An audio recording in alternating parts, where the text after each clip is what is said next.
हमारे साथ जब आए थे नीतीश कुमार सरकार चलाने के लिए, बनाने के लिए, वो हम लोगों के लिए चौंकाने वाला विषय था। अच्छा। जाने के लिए हम लोग चौंके नहीं थे कि वो जा रहे हैं, लेकिन नीतीश कुमार जिनका नाम है वो अपने निजी एजेंडा पे चलते हैं कि नीतीश कुमार की विदाई तय है और ये समय 3 महीने भी हो सकता है और मैक्सिमम 9 महीने। लालू प्रसाद जी ही ना बिहार प्रशासनिक सेवा के जरिए बहाली किया था टीचरों का, कि उससे पहले हुआ था?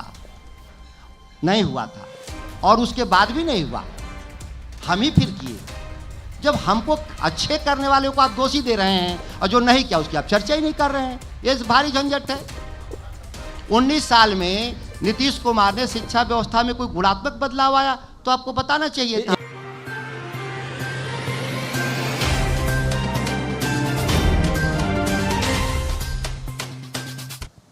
सुधाकर जी का नाम शायद ही कोई हो जो नहीं जानता होगा, और हम लोग इनको विस्फोटक नेता बोलते हैं। जब हम लोग न्यूज़ रूम में होते हैं तो सुधाकर जी के बारे में कहा जाता है विस्फोटक नेता हैं, क्योंकि जब भी बोलते हैं तो लॉजिकल होता है, लेकिन वो बहुत ही पिंचिंग होता है।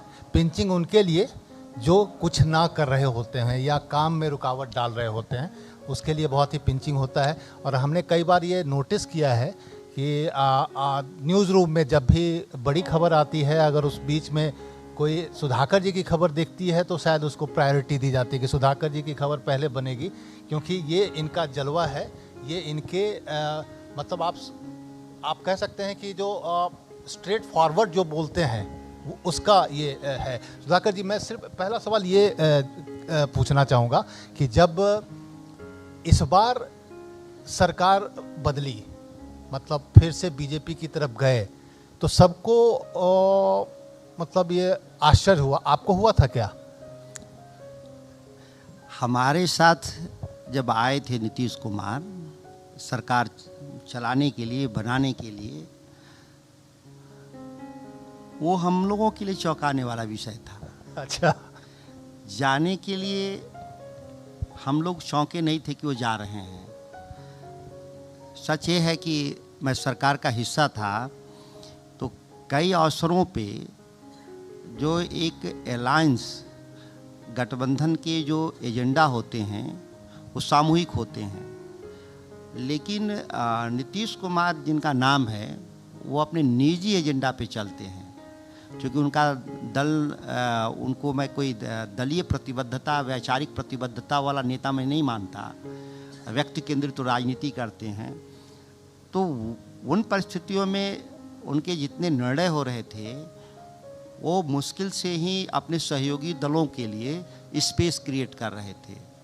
और आपने विधानसभा में भी देखा होगा कि राष्ट्रीय जनता दल के हमारे नेता तेजस्वी जी ने जब कहा कि हम नौकरियों की जो वायदा किए थे या सामाजिक आर्थिक जनगणना का जो हम वायदा किए थे उस पर हम काम किए, तो उसको बाकायदा मुख्यमंत्री के तौर पे, सदन नेता के तौर पे झुठलाया गया। हम लोग को कहा गया कि नहीं, ये हमारा काम है। तो इस विचार के जो नेता हैं वो अस्थिर रहते हैं। तो जब चले गए तो हम लोग को कोई चौंकाया नहीं विषय कि वो जा रहे हैं। नहीं इसलिए था कि आश्चर्य आपको नहीं हुआ होगा कि ये संबंध दोबारा टूटा। लेकिन एक सवाल ये है सुधाकर जी कि ये संबंध ज़्यादा चलता कैसे जब जो कैबिनेट मिनिस्टर ही उनके खिलाफ अगर बयान देने लग जाएं, चाहे वो कृषि मंत्री ही क्यों ना हो, तो चलेगा कैसे? मामला चलेगा कैसे? देखिए, दिक्कत कहाँ है? दिक्कत नई राजनीति को लेकर है। ऐसा भारत के आज़ादी की लड़ाई में हमारे राजनेताओं ने कल्पना नहीं किया था कि राजनीति व्यक्ति केंद्रित हो जाएगा। हम लोगों ने लोकतंत्र को अपनाया था, और लोकतंत्र सामूहिक भावनाओं से चलने वाला तंत्र है। इसमें पक्ष और विपक्ष की दोनों प्रयास, हाँ और ना पक्ष कहते जरूर हैं, लेकिन सदन बनता ही है सभी दलों के साथ, और सदन के भीतर हो या सदन के बाहर। कैबिनेट के बारे में तो कहा गया है सामूहिक नेतृत्व, इसमें व्यक्ति कहाँ महत्व रखता है? लेकिन सार्वजनिक तौर पर टिप्पणी आप कैबिनेट में बात कर सकते हैं या उनसे मीटिंग कर सकते हैं, लेकिन सबके सामने बोलना ये क्या मतलब गठबंधन के साथ चल पाएगा? देखिए, मैं कहा कि जो नई परिपाटी है, चूंकि इनर डेमोक्रेसी खत्म हो गया, लोकतंत्र के लिए पार्टियों के लिए जो सबसे जरूरी तत्व था, जो नीति निर्देशक उसके जो सिद्धांत थे कि इनर डेमोक्रेसी होगा, कोई चर्चा नहीं है देश में अब आज के दिन में कि इनर डेमोक्रेसी होता क्या। कोई राजनीतिक दलों के भीतर इनर डेमोक्रेसी रहा नहीं। उसकी एक संसदीय बोर्ड होता है, जहां प्लेटफॉर्म होता है, जहां सभी अपने लोगों की बात रखते हैं, जो आम जन से सुनते हैं। तो कहाँ प्लेटफॉर्म है किसी दल में? अगर मीडिया के जरिए अगर हम अपनी बात को न रख पाएँ तो आप मान के चलें कि फिर कहीं कोई बात जगह पे रखने का कोई जगह है नहीं। आप हाउस के भीतर भी देखेंगे, जो हम लोगों ने व्हिप का जो नियम लाया, व्हिप के जरिए पर्पस इतना था कि स्प्लिट नहीं होगा पॉलिटिकल पार्टियों का, लेकिन आज व्हिप के आड़ में हम अपने डिफरेंस वॉइस को भी लोगों ने बंद कर दिया। इस देश में आप नहीं बोल सकते, विधानसभा के भीतर, सदन के भीतर, सदन के बाहर और मीडिया में, तो फिर बोलेगा कहाँ? आप अमेरिकी मॉडल को देखें डेमोक्रेसी में, वहाँ पे जब कोई भी लॉ मूव हो रहा होता है तो वहाँ वोटिंग में वहाँ व्हिप नहीं चलता। दोनों दल मिल के कानून बनाते भी हैं और दोनों दल के सदन सदस्य विरोध भी करते हैं, लेकिन हमारे देश में ऐसा नहीं है। सरकार ने जब मूव कर दिया लॉ, तो उसके जो समर्थक हैं उसको वोट देना होगा, नहीं तो उसकी सदस्यता चली जाएगी। तो प्रॉब्लम कहाँ है, ये क्यों हुआ? ये ऐतिहासिक रूप से इस पर देश के मीडिया के लोगों को, सभी स्टेक होल्डर्स को विचार करना होगा। सरकार बनाने और बचाने तक व्हिप रहना चाहिए, लेकिन विचारों के प्रकटीकरण में व्हिप अगर है तो फिर डेमोक्रेसी, लोकतंत्र मर जाएगा। नहीं तो सुधाकर जी एक बात बताइए, सीएम का चेहरा लेकर सरकार चल रही है और उसी में कृषि मंत्री कुछ बोले, शिक्षा मंत्री कुछ बोले, तो सीएम फेस सेविंग कैसे करेंगे और कैसे चलाएंगे? सीएम कोई भी हो, जो सवाल होगा, मैं कहा सीएम कोई अलग नहीं होते। जैसे क्लास में अगर 40 बच्चे हैं तो क्लास मॉनिटर होता है। अगर कैबिनेट में 35-40 लोग हैं तो मॉनिटर है वो मुख्यमंत्री। मुख्यमंत्री कोई सुपीरियर इंस्टीट्यूशंस नहीं है। मैं इस कानून की बात कर रहा हूँ, परसेप्शन की बात नहीं कर रहे हैं। आप परसेप्शन की बात कर रहे हैं, मैं कानून की बात कर रहा हूँ। पर कि सुपीरियर कुछ नहीं है। अगर डिफरेंसेज हैं तो सुलझाएंगे कैबिनेट के भीतर भी और कैबिनेट के बाहर भी। इसमें क्या विषय था? लेकिन परसेप्शन अच्छा होता है तो कई बार कुछ चीजें ऐसे भी सुलझ जाती हैं। परसेप्शन अच्छा होता है तो स्वाभाविक है। आप मानिए कि टीम लीडर ठीक नहीं है। अच्छा, चलिए ठीक है। ये बताइए कि लॉ एंड ऑर्डर का टॉपिक क्या गले की फांस बनी आरजेडी की, या वो सब ठीक था? देखिए, जब हम लोकतंत्र के सबसे बड़े नायक अब्राहम लिंकन की, जब कोई भी दुनिया में जब लोकतंत्र की बात आती है तो अब्राहम लिंकन के बिना बात न शुरू होती है न बंद होती है। उनके राज जब प्रेसिडेंट थे अमेरिका के, तो दुनिया का सबसे बड़ा युद्ध लड़ा गया था। 10 लाख लोग तो मारे गए थे लोग उसमें। तो क्या अमेरिका डिस्ट्रॉय हो गया था, खत्म हो गया था? बात को समझना होगा। लॉ एंड ऑर्डर एक अलग सवाल, सोशल रिफॉर्म, सोशल जस्टिस, और इस देश में जिन राज्यों में हुए वहाँ पे संघर्ष हुए, उसका एक अलग था और ये होना ही होगा। बिना उसके कोई सोसाइटी आगे बढ़ेगी ही नहीं। इंक्लूडिंग अमेरिका भी नहीं बढ़ा होता जब गोरे और कालों की जो संघर्ष थे, और उसमें अगर वो संघर्ष नहीं होता तो शायद अमेरिका ऐसा नहीं होता।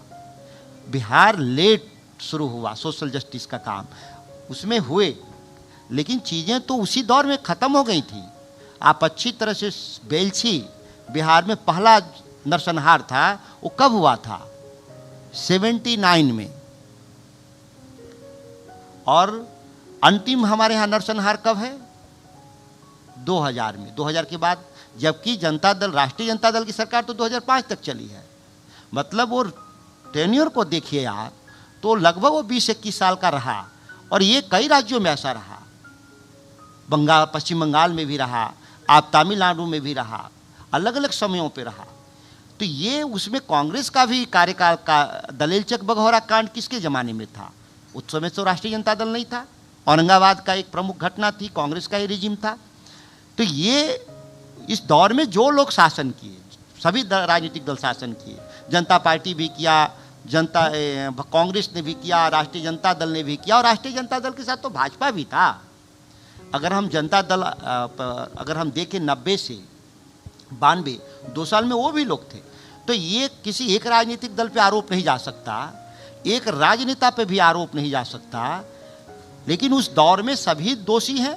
अगर गलत है तो सभी दोषी हैं, लेकिन सभी, अगर सुधार हुआ तो सभी लोगों ने प्रयास किया, सब लोगों ने मिलकर इसको नियंत्रण में लाया। आप देखेंगे उस समय दौर में जो लिबरेशन था, सीपीआई लिबरेशन, वो एक पॉलिटिकल पार्टी के रूप में इमर्ज किया, जो लिबरेशन में थे, जो संघर्ष में थे, लेकिन उनको भी लगा कि लोकतंत्र में बदलाव हिंसा के जरिए नहीं होगा, वह वोट तंत्र के जरिए हो गया। तो वो लोगों ने भी पॉलिटिकल सिस्टम में आए। तो ये कोई उस दौर को मैं नहीं मानता कि वो बिहार के लिए कोई बुरा दौर था, काला अध्याय था। वो एक समय की मांग थी। जो जिस तरीके से सरकार चल रही है, जो सरकार बनी है, बिहार का भविष्य कैसा दिख रहा है? क्योंकि हम फ्यूचर की बात कर रहे हैं, क्या लग रहा है आने वाला 5 साल, आने वाला 7 साल, क्या दिख रहा है? बिहार कहाँ जा रहा है? देखिए, जो मैं राजनीति को समझ रहा हूँ उसके आधार पर मैं कह रहा हूँ कि नीतीश कुमार की विदाई तय है, और ये समय 3 महीने भी हो सकता है और मैक्सिमम 9 महीने होगा। इसके बाद जो नया नेतृत्व आएगा, सीधी सीधी बात, और नया नेतृत्व आएगा तो उसके एजेंडे अलग हैं। जो नया नेतृत्व है बिहार का, उसके एजेंडे अलग हैं। वो आर्थिक न्याय की तरफ बात कर रहे हैं। एजेंडा में तो आज है ना आर्थिक न्याय की बात, नौकरियों की बात, रोजगार की बात, बेहतर शिक्षा की बात, कृषि क्षेत्र में सुधार की बात, एजेंडा में तो है। मीडिया के विमर्श में भी है, पॉलिटिकल लीडर्स के बीच में भी है। तो ये मैं मानता हूँ कि बेहतर संकेत है, लेकिन यह उस काम को शुरू कहीं जो नहीं हो पा रहा है, जो व्यक्ति है जो इस पूरे प्रोसेस को रोके हुए हैं, नीतीश कुमार, वो अब उनका रिटायरमेंट है 3 महीने से इधर और मैक्सिमम 9 महीने में। तो ये कार्यकाल पूरा नहीं करेंगे वो। मैं अगर सुधाकर जी से कोई सवाल पूछना चाहें तो पूछ सकते हैं, और मुझे पूरी उम्मीद है कि सुधाकर जी जवाब जरूर देंगे। तो आप अगर कोई सवाल हो, जेन्युइन सवाल, कोई खींचतान वाली सवाल नहीं, लेकिन अगर कोई सवाल जेन्युइन हो तो ज़रूर पूछें। सुधाकर जी, मैं ये जानना चाह रहा था कि क्या सरकार आरजेडी के साथ भी सरकार रही तो जो डेवलपमेंट की बात है उसमें कुछ आपको लगता है कि विल पावर की कमी ने, जो डेवलपमेंट होना चाहिए था शिक्षा के क्षेत्र में, हेल्थ के क्षेत्र में, उतना हुआ नहीं? देखिए, बेसिकली पहले डेवलपमेंट को समझना होगा कि डेवलपमेंट है क्या। मानव विकास सूचकांक उसको बोलते हैं, जो अंतर्राष्ट्रीय संस्थाओं ने, जो उसमें मानव विकास सूचकांक में सड़क नहीं है, इंफ्रास्ट्रक्चर नहीं है। बेसिकली हेल्थ सेक्टर है, उसमें एजुकेशन सेक्टर है, एग्रीकल्चर सेक्टर है, जो प्राइमरी सेक्टर बोलते हैं इसको, ये सेकेंडरी है। इंफ्रास्ट्रक्चर सेकेंडरी है, एयरपोर्ट हो, रोड हो, रेल हो। मैंने एजुकेशन और मैं हेल्थ उसी पर हाँ उसी पर मैं आ रहा हूँ। बेसिकली क्या है कि लोग बार बार कहते हैं बिहार में विकास हुआ। मैं कहता हूँ बिहार में विकास नहीं हुआ। उस सेकेंडरी सेक्टर में काम शुरू कर दिया लोगों ने, प्राइमरी सेक्टर में काम नहीं हुआ। एजुकेशन में हम दुनिया में कब हम आगे थे? बिहार, ये आज का बिहार की मैं बात नहीं कर रहा, हम आधी दुनिया पे राज कर रहे थे बिहार के लोग, और भारत मतलब बिहार होता था। ये नहीं था कि भारत कोई अलग उसकी राजधानी थी, पटना ही उसकी राजधानी थी। तो हम जो भारतीयों के द्वारा जो शासन है, जिसको हम लोग बोलते हैं कि भारतीय मूल के जो शासक हुए, वो बिहारी थे सभी। कोई भी इस देश में भारतीय मूल का शासक वो बिहार के बाहर का नहीं है, वो सभी बिहार के लोग हैं। बाकी तो अंग्रेज शासन किए या मुगल शासन किए, जो विदेशी मूल के लोग थे। तो भारत का इतिहास मतलब बिहार का इतिहास। तो बिहार दुनिया पे राज कर रहा था, आधी दुनिया पे, सांस्कृतिक रूप से और राजनीतिक रूप से, दोनों तरह से। तो उसमें क्या था, हमारे पास सबसे ताकतवर विश्वविद्यालय थे, नालंदा विश्वविद्यालय, तक्षशिला विश्वविद्यालय। क्योंकि तक्षशिला जरूर पाकिस्तान में आज है, लेकिन है तो वो पाटलिपुत्र का हिस्सा था, राजधानी का।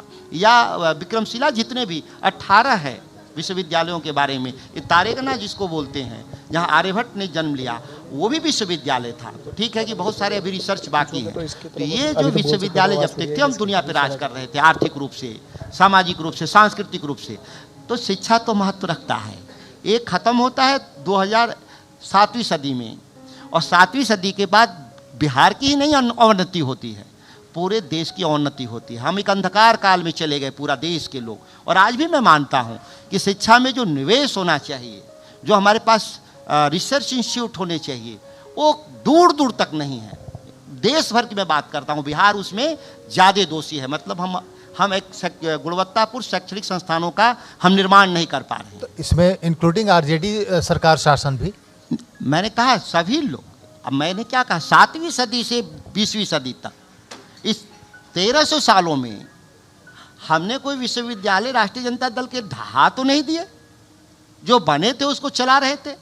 हमने 6 नए विश्वविद्यालयों की स्थापना किया अपने शासनकाल में। मैंने कहा कि 1300 सालों में जो उन लोगों ने रूल किया, उन लोगों ने शैक्षणिक संस्थाओं के निर्माण पर बहुत ध्यान नहीं दिया। ये सभी के लिए सबक है, और जो राजनीति में है उनके लिए सीखने की ज़रूरत है कि हमको एक ताकतवर शैक्षणिक संस्थानों का निर्माण करना ही होगा। तो भविष्य में बिहार में निवेश कैसे आएगा, इंफ्रास्ट्रक्चर कैसे डेवलप होगा, एजुकेशन की दिशा कैसे सुधरेगी, क्या कुछ? मैंने कहा ना कि पैसा जो आया तो हमने कहाँ लगा दिया, सेकेंडरी सेक्टर में मैंने पैसा लगा दिया। बिहार के लोगों ने जो कर्ज लिए, हम देखिए अभी पैसा क्या है, निवेश क्या है, वो गवर्नमेंट ऑफ इंडिया और राज्य सरकारें हैं, उसकी मेजॉरिटी जो इन्वेस्टमेंट है वो ऋण के जरिए आ रहा है। तो ऋण, ये जो हमने कर्ज लिया वो कहाँ लगाना था हमको, हमने सेकेंडरी चीज़ में लगा दिया, सड़कों के जाल बिछाने में, हमने बाढ़ नियंत्रण में, इस तरह के कामों में पैसा लगाया। जबकि हमको लगाना चाहिए था एजुकेशन में।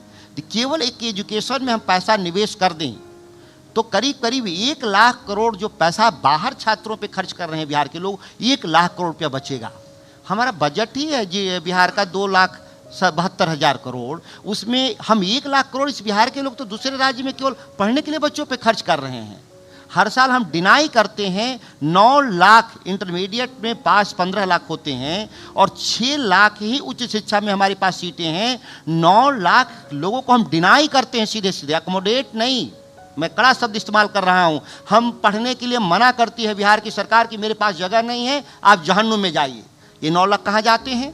ये कोई भी जो हायर एजुकेशन में 9 लाख बाहर जाएगा तो मिनिमम 5 साल 45 लाख बिहार के केवल छात्र देश के दूसरे हिस्से में जाते हैं। अगर न्यूनतम 15,000 रुपये खर्च कर रहे हैं महीने का मिनिमम, तो आप अंदाज़ा लगा लीजिए 80,000 90,000 करोड़ रुपया बिहार से बाहर केवल पढ़ने का जा रहा। अगर हम 1 लाख करोड़ रुपया निवेश कर दें इस राज्य के भीतर एजुकेशन सिस्टम में, तो हम हर साल 1 लाख करोड़ रुपया बचा सकते हैं। शिक्षा पे बात हो रही है, अभी जो चल रहा है वो कैसा लग रहा है आपको? शिक्षा में कुछ सुधार की गुंजाइश दिख रही है?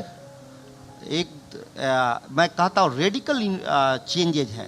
तेजस्वी जी के नेतृत्व में अगर हम नाम उनका लें तो बिहार का बच्चा कहेगा जो हमने नई बहाली की, पब्लिक सर्विस कमीशन के जरिए टीचरों की बहाली कम से कम देश के अन्य हिस्सों में नहीं है।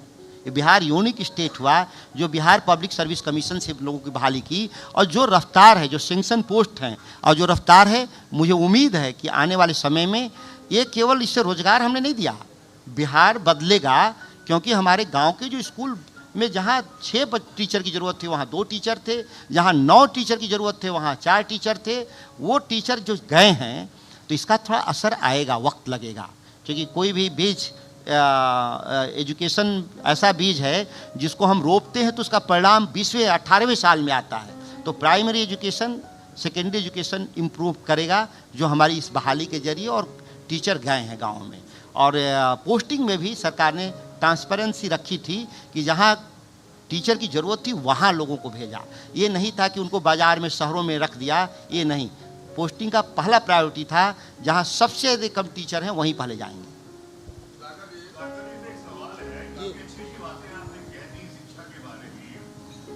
इतने सारे बच्चे बाहर चले जाते हैं, लेकिन ये बात आप नेता को क्यों नहीं समझाते कि कॉरस्पॉन्डेंस से भी वो अपनी पढ़ाई पूरी कर सकते हैं? थोड़ा मैट्रिक भी कर लें, इंटर भी कर लें, नालंदा ओपन विश्वविद्यालय है, वहाँ से भी 10वीं पास कर सकते हैं, 12वीं पास कर सकते हैं। ये बात तो पहले आप अपने नेता को समझाइए ना। मैं तो हम उस दौर में जी रहे हैं। मैंने कहा कि देश और राज्य की जो परिस्थितियां हैं कोई अलग नहीं, जहां इस देश के प्रधानमंत्री इंटायर पॉलिटिकल साइंस के पीजी हैं, इंटायर पॉलिटिकल साइंस, जो आज तक सब्जेक्ट जन्म ही नहीं लिया। नहीं, सुन लीजिए, मैं पॉलिटिकल सवाल जब किए तो पॉलिटिकल जवाब हमारा है, और मैं दिल्ली यूनिवर्सिटी का स्टूडेंट हूँ। हाँ, तो आप हैं तो क्या नरेंद्र मोदी देश दिल्ली यूनिवर्सिटी के स्टूडेंट थे? और दिल्ली यूनिवर्सिटी के स्टूडेंट थे तो entire political science Delhi university में था। देखिए, सवाल यह है कि राजनेताओं के शिक्षा पर जरूर ध्यान होनी चाहिए, लेकिन कानून नहीं कहा। हमारे देश की आज़ादी की लड़ाई वाले लड़ने वाले 100 नेता में से 90 से ज़्यादा बैरिस्टर थे ऑलमोस्ट। आप सरदार भाई पटेल से लेकर के नेहरू से लेकर के जितने नाम जानते हैं उसमें 2-4, लेकिन जब भारत के संविधान बनाने वाले अंबेडकर साहब, वो सब विदेशी इंस्टीट्यूशन से पढ़े थे, लेकिन उन्होंने नहीं लिखा ना। कहाँ लिखा कि पढ़ा लिखाई आदमी इस देश में चुनाव लड़ेगा, पढ़ा लिखाई लोग वोट देगा? चर्चा हुई थी। देखिए, पूरी सोसाइटी एक साथ ग्रो करती है, कोई ये नहीं है कि आप अलग अलग सोसाइटी अलग अलग तरीके से ग्रो करेगी। जैसी सोसाइटी और लीडर भी वैसे पैदा होंगे। फिर भी अभी भी संभावना है, मैं आपके बात से सहमत हूँ, पढ़ना चाहिए, डिग्री के बाद भी पढ़ना चाहिए। जिन लोग समझते हैं कि मैं मेरी पढ़ाई डिग्री यूनिवर्सिटी, नहीं, डबल ट्रिपल एमए की जरूरत नहीं है। हाँ सुधाकर जी, ये बोगस। सुधाकर जी, हाँ। अभी आपने कहा कि आपके शासन, आपने कहा कि आपके शासनकाल में 6 विश्वविद्यालय खुले, और उस समय मुझे याद है कि आपके पिताजी भी मंत्री हुआ करते थे। विश्वविद्यालय खोल दिया आपने, लेकिन पूरी की पूरी शिक्षा व्यवस्था के सारे टीचरों की बहाली आप लोगों ने नहीं की, और एक एक डिपार्टमेंट खाली रह गया। सिर्फ बच्चों का एडमिशन हुआ और बच्चे घर बैठकर एग्जाम दिए। और मैं ये मानता हूं कि शिक्षा व्यवस्था की दुर्दशा जो आपके कार्यकाल में हुआ, मुझे नहीं लगता है कि आज के डेट में जो ये आप आरोप लगा रहे हैं कि सरकार इस तरह कर रही है। पूरा का पूरा विश्वविद्यालय, चाहे जिस बक्सर जिले से ये मैं खुद आता हूं, आपके पिताजी के प्रयास से लालू जी ने खोला बीरकोल विश्वविद्यालय, पूरा का पूरा कॉलेज समाप्त हो गया, कोई टीचर की बहाली नहीं हुई है, और आज तक भी वही स्थिति है, ले दे के काम चल रहा है, टेम्पोररी हो रहा है। तो मैं ये कह रहा हूं कि सरकारें बदलती हैं, लेकिन आपके सवाल जनता के बीच है, और आप भी जनता के बीच जाने वाले हैं। यह चुभ क्यों नहीं रहा आपको? आप कह रहे हैं कि नेताओं को बदलिए, ये चुभना तो आपको भी चाहिए।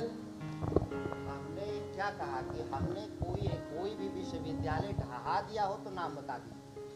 इस राज्य में बने हुए पहले से कोई विश्वविद्यालय जिसको हमने निस्ताबूद कर दिया हो, तोड़ दिया हो, ये बता दीजिए। हमने तो जोड़ा, आप जिस स्केल को जोड़ने की बात करें उस स्केल को नहीं जोड़ा। हाँ, तो मैंने कहा नहीं, मैंने सवाल पूछा था कि इंक्लूडिंग आरजेडी, अगर कमी है तो इंक्लूडिंग आरजेडी सारे। जी जी जी, लगता है या तो बाद में, नहीं, या तो बाद में आए इसका मतलब। आप दोबारा वीडियो खोल के देख लीजिएगा, ना मैंने कहा कि मेरे भी राज में। हाँ, मैंने सवाल किया था और जवाब दिया था इन्होंने। ये हमने नहीं, मैंने कहा कि जो निवेश होना चाहिए था हायर एजुकेशन में वो नहीं हुआ। हमने कहा इंक्लूडिंग मी, हमारे भी राज्य में हमने 6 विश्वविद्यालय दिए, लेकिन 6 से नहीं चलेगा, और जरूरत था। और जिसकी आप कह रहे हैं टीचरों की, सच है कि टीचर तो नहीं थे ना, अभी भी नहीं है ना। जब कहा तेजस्वी जी कि हम बहाल करेंगे तो मजाक उड़ा था कि नहीं? इसी राज्य में मजाक उड़ाया गया था कि नहीं? राज्य में नेताओं के द्वारा, मीडिया के द्वारा, ये कहां से करेंगे, लेकिन हुआ कि नहीं? अब भी मैं कह रहा हूं सामूहिक प्रयास। मैं किसी एक पॉलिटिकल पार्टी नहीं, मैंने कहा नेतृत्व चेंज होगा, जो नई पीढ़ी आने वाली है उसके एजेंडे में है ये सब। जिन चीज़ों की आप चर्चा कर रहे हैं वो है एजेंडा में, लेकिन उनको स्वतंत्रता नहीं। हम कृषि क्षेत्र में सुधार चाहते थे, मंडी नहीं है कानून इस राज्य के भीतर, हमने तो इधर ही कहा था कि मंडी कानून बना दीजिए, मिनिमम सपोर्ट की गारंटी दे दीजिए। मिनिमम सपोर्ट की गारंटी एक कानून का टुकड़ा है, कागज का टुकड़ा है, इससे कोई सरकार के बजट पे लोड नहीं बढ़ता, लेकिन नहीं हुआ। तो इसका मतलब कि आगे नहीं होगा? मैं नहीं मानता, जरूर होगा आगे। क्या लग रहा है कि जो आप नए पीढ़ी की बात कर रहे हैं, नए लीडरशिप की बात कर रहे हैं, यंग जनरेशन में कौन है? देखिए, मैं चयन नहीं करने वाला हूँ, चयन तो जनता करेगी, लेकिन ये है कि पुरानी पीढ़ी तो उसका रिटायरमेंट है ना इसी साल, 1 साल के भीतर। सभी लोग रिटायर करने जा रहे हैं। नए लोग तो जनता चुन लेगी, ऐसा नहीं है कि हमारे कहने से किसी को चुन लेगी, लेकिन चुन लेगी जिनको। बतौर आरजेडी पार्टी क्या है एजेंडा, क्या है, किस तरीके से बिहार को आगे लेकर जाने का है? कुछ ब्लूप्रिंट है, कुछ हमारे रूपरेखा तय हुई है? बहुत साफ राष्ट्रीय जनता दल आर्थिक न्याय की बात किया था कि हम आर्थिक न्याय की तरफ बढ़ेंगे, और आर्थिक न्याय में ही हम लोगों ने सिंचाई, कमाई, दवाई, सुनवाई और कार्रवाई की सरकार बनाएंगे।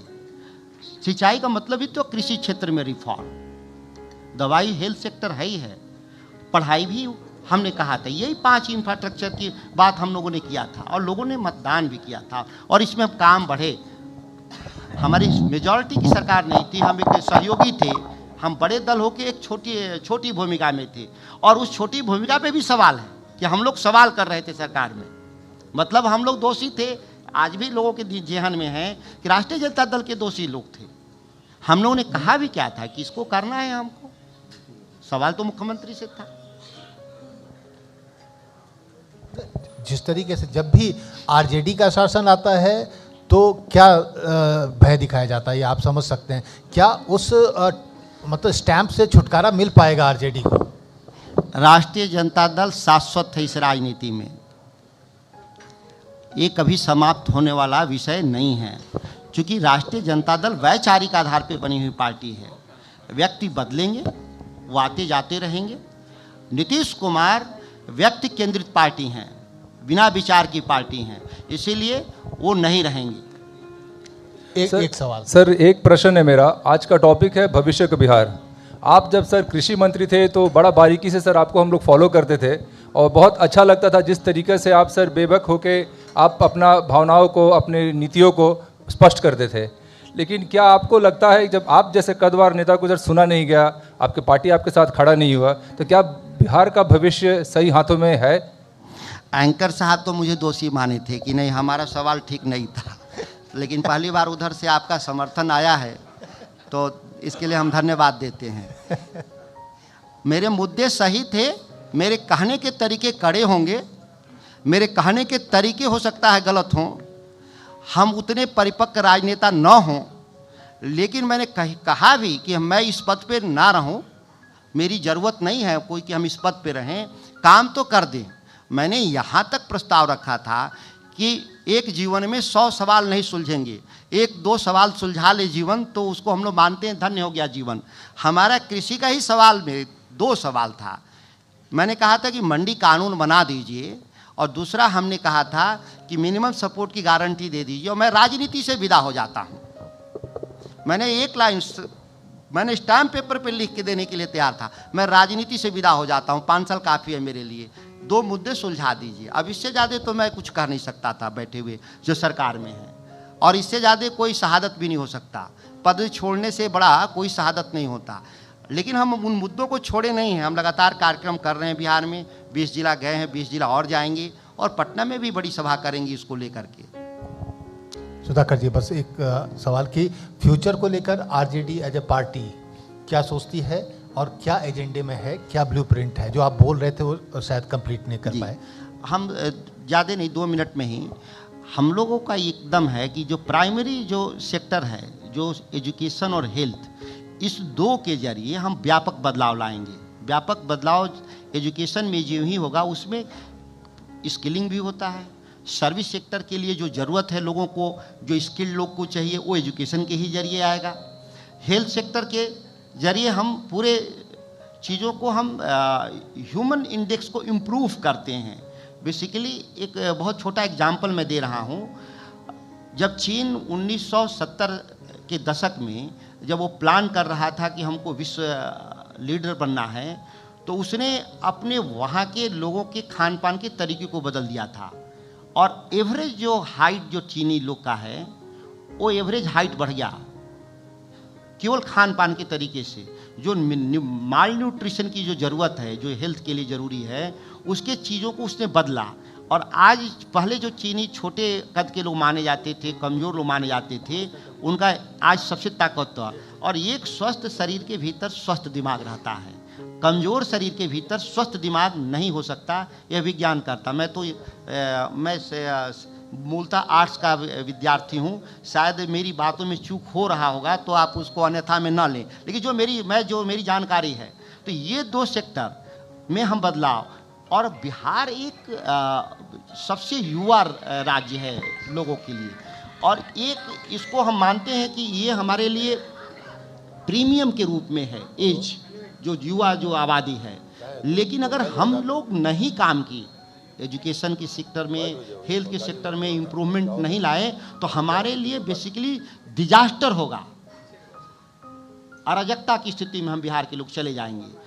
और ये हमारी जो बड़ी आबादी है जिसको एम्प्लॉयमेंट 2 ही जगह जनरेट होगा, एक कृषि क्षेत्र में सुधार के जरिए, फूड प्रोसेसिंग के क्षेत्र में सुधार के जरिए, और इसके लिए केवल एक बड़ा काम मैं कह रहा था सरकार से कि कोसी हाई डैम एक अकेला बिहार के जीडीपी में 25% का इम्प्रूवमेंट लाएगा।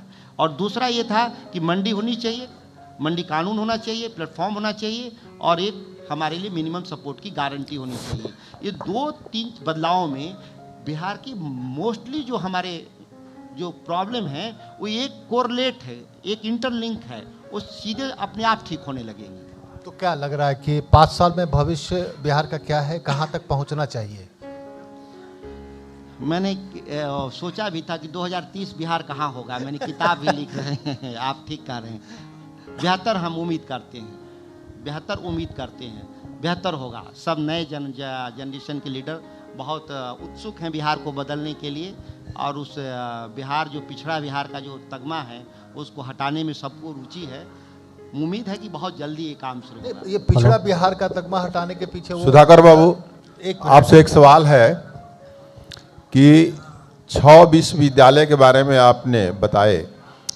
हम चाहते हैं कि राष्ट्रीय जनता दल के सरकार के अंतर्गत चरवाहा विश्वविद्यालय खुला था। चरवाहा विश्वविद्यालय के प्रति आपके पिताजी भी उस सरकार में वरिष्ठ मंत्री रहे हैं और सिंचाई मंत्री भी रहे हैं। आपने ऐसे प्रकरण पर उसका विरोध क्यों नहीं किया गया? सरकार के जनता के गाढ़ी कमाई को क्यों जो है धरसाई किया गया? और सिंचाई के माध्यम से हमारे यहाँ मलई बराज का एक, आप कृषि मंत्री भी बिहार सरकार में रह चुके हैं, तो मलई बराज के मांग के लिए स्वर्गीय बसंत सिंह ने बहुत बड़ा कदम उठाया था, और उस पर कदम उठाया था, उसमें जगता बाबू ने उसका विरोध किया, लालू जी ने उसको अनुमोदन नहीं किया। जहां सर सवाल 10,000 करोड़ लोग को फायदा होता। एक सवाल कंप्लीट कर लीजिए। एक सवाल करिएगा तो जवाब बेहतर ना आएगा। हाँ, पहला हमारा सवाल चरवाहा विद्यालय पर है सर, आप उसका उत्तर दे दीजिए। चरवाहा विद्यालय के बारे में यूएनओ ने उसको सर्टिफाई किया कि बहुत बेहतर एक मॉडल था, कंसेप्ट था। अब आपको नहीं समझ में आया तो हमारी बात हम नहीं समझा पाएंगे। सबसे बेहतर कंसेप्ट था। वो लोग जो गरीबी की हालत में थे, जो स्कूलों में जा नहीं सकते थे, स्कूल उनके घर तक पहुंचाने की बात थी।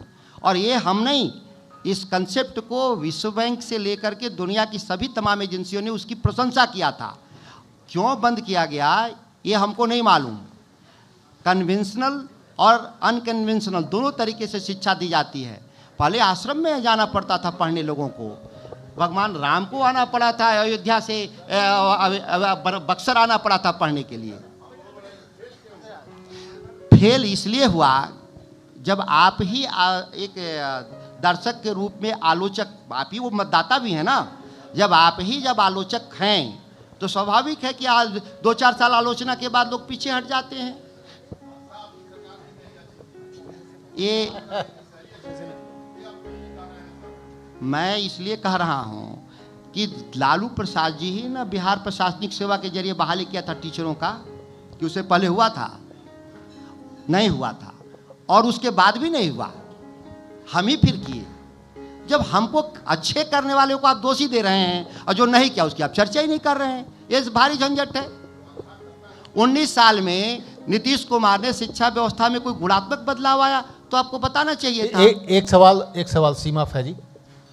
हाँ, सर आपने जो है क्वांटिटी ऑफ एजुकेशन पे तो बोला कि मतलब और विश्वविद्यालय खुलने चाहिए और स्कूल खुलने चाहिए, लेकिन आप ये क्वांटिटी ऑफ एजुकेशन देने से क्या होगा? क्वालिटी ऑफ एजुकेशन पे तो ध्यान देना बहुत ज़रूरी है। तो क्वालिटी ऑफ एजुकेशन देने के लिए बिहार में आपको क्या लगता है, क्योंकि आपके यहाँ सबसे ज़्यादा क्वालिटी पे ही जो है सवाल उठता है, एजुकेशन की क्वालिटी को लेकर सवाल उठता है।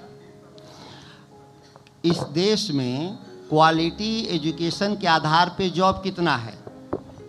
सबसे ज़्यादा आज बेरोजगार इस राज्य में और देश में इंजीनियर घूम रहे हैं। देश के इंजीनियरिंग कॉलेज, मैंने बिहार की नहीं पूरे देश की मैं बात करता हूँ, इंजीनियरिंग कॉलेज अब तो सबसे ज़्यादा हम इन्वेस्टमेंट है ना इंजीनियरिंग कॉलेज पे इंजीनियर पैदा करने में, और वो ज़्यादातर बेरोजगार हैं।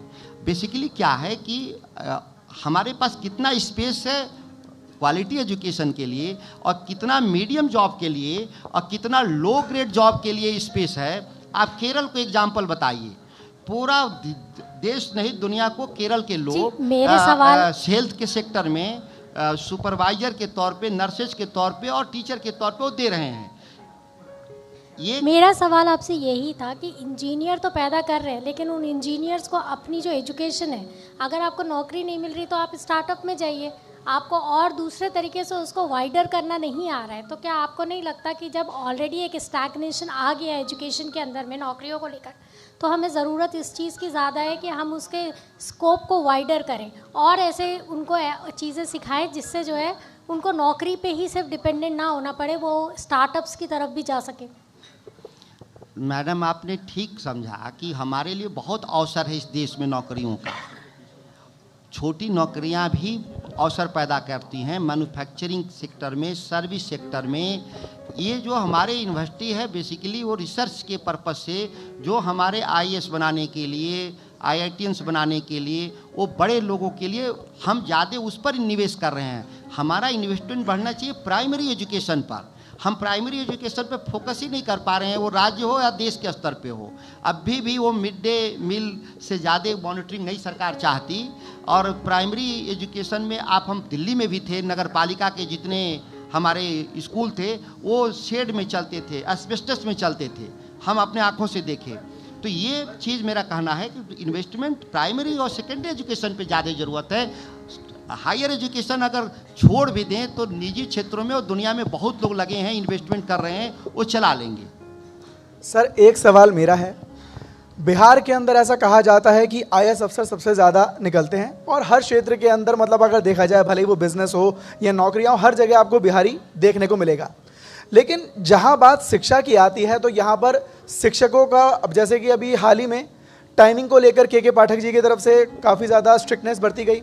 लाठियों को लेकर जो टीचर्स मतलब स्टूडेंट्स को सिखाते थे, के पाठक एक तरीके से लाठी लेके उन टीचर्स के पीछे पड़ गए। लेकिन उसके प्रति उनको मतलब जैसे 9 बजे टाइमिंग पर आना, हर चीज़ों को लेकर एक डिसिप्लिन लाना स्कूल्स के अंदर, लेकिन उसके खिलाफ भी शिक्षकों की तरफ से प्रदर्शन किए जा रहे हैं और कहीं ना कहीं आरजेडी और तमाम विपक्ष उनको सपोर्ट कर रहे हैं उस चीज़ में। तो इस पर क्या कहेंगे आप?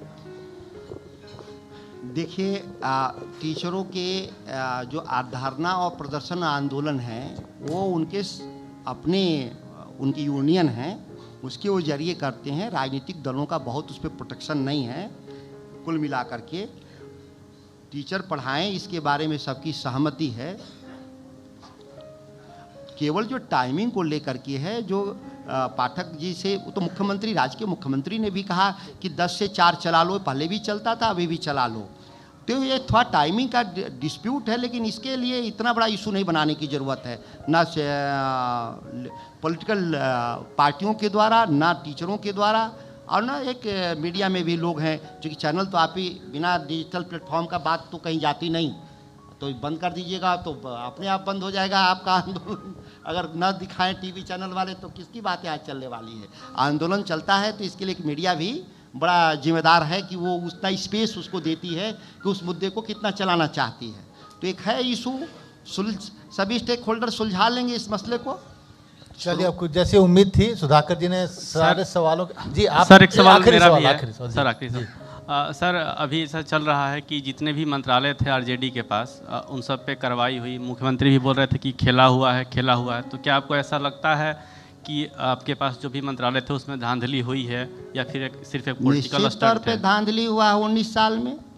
नहीं, हमने तो कहा था कि इसकी जांच होनी नहीं, चाहिए। अभी जो सरकार में से था इसमें जो हुआ है तो इसमें हम तो लग आपकी रहा है- बात के समर्थक हैं कि नहीं, धांधली हुई है, उसकी जांच होनी चाहिए 19 साल की। ये 3,10,000 करोड़ रुपए कृषि रोड मैप में खर्चे हुए और बिहार में उत्पादन पिछले 10 सालों में उत्पादन घट गया, तो इसकी जांच तो होनी ही चाहिए। कौन रोका है जांच से, और जो रोक रहा है उसकी जांच होनी चाहिए। तो सर अभी बात चल रही है कि आरजेडी के जितने मंत्रालय थे उन पे जांच होगी। कहाँ आरजेडी चुनौती दे रहा है कि जांच होनी चाहिए? हम लोग तो मना नहीं कर रहे हैं, हम तो कह रहे हैं 19 साल का जांच करा लो और तो- क्लीन चिट दे दो। जो अच्छे होंगे उनके अच्छे कह दो। हम कहाँ कह रहे हैं? बालिका गृह कांड की अगर जांच नहीं हुई होती तो क्या बिहार को पता चलता कि कुछ गड़बड़ी है वहाँ? बिना जांच का नहीं होता। अगर सृजन कांड में जांच नहीं हुआ होता तो 3,000 करोड़ का ट्रेजरी लूट हुआ था, ये पता चलता बिहार को। लेकिन चारा घोटाला का चर्चा है विमर्श में 900 करोड़, लेकिन 3,000 करोड़ का सृजन घोटाला चर्चा में नहीं है। यह भी एक चिंता का विषय है बिहार के लिए। तो सर जब सरकार थी आपकी तो क्यों नहीं जांच कर रहा है सृजन घोटाला का? सृजन घोटाला तो केंद्र सरकार कर रहा है, सीबीआई। अब वो आधा करते हैं और आधा नहीं करते हैं, और बिहार में जो सत्ता का उलट पुलट होता है कहीं ना कहीं सृजन कांड एक प्रमुख कारण है। जब उधर से दिल्ली से डोर खींच दी जाती है तो नेता लोग उधर चले जाते हैं, उधर डोर हल्का करती है दिल्ली से तो फिर यहाँ नेता दूसरा काम करते हैं। तो ये जांच पॉलिटिकल जांच है, ये पूरा नहीं होगा, मुझे मालूम है। बिहार भुगतेगा भी। मलई बराज पर आप यहाँ पटना में मुझे मिले, मैं मलई बराज पे गया था 2 महीना पहले। एक बड़ी सभा किया 4,000 लोगों की, और हमने कहा बनवाएंगे। चलिए बहुत बहुत शुक्रिया। Thank आपने you. सारे समय सवाल देने के आपने नहीं, मेनली है कि सवाल के जवाब आपने दिए और बहुत धैर्यपूर्वक। सवाल भी बहुत लंबे लंबे, कुछ सवाल तो कोई जवाब बात से भी नहीं। बड़े लंबे हो रहे थे, तो मुझे लगा कि बहुत बहुत शुक्रिया बहुत धन्यवाद। वक्त निकालने के लिए, हमारे साथ जुड़ने के लिए।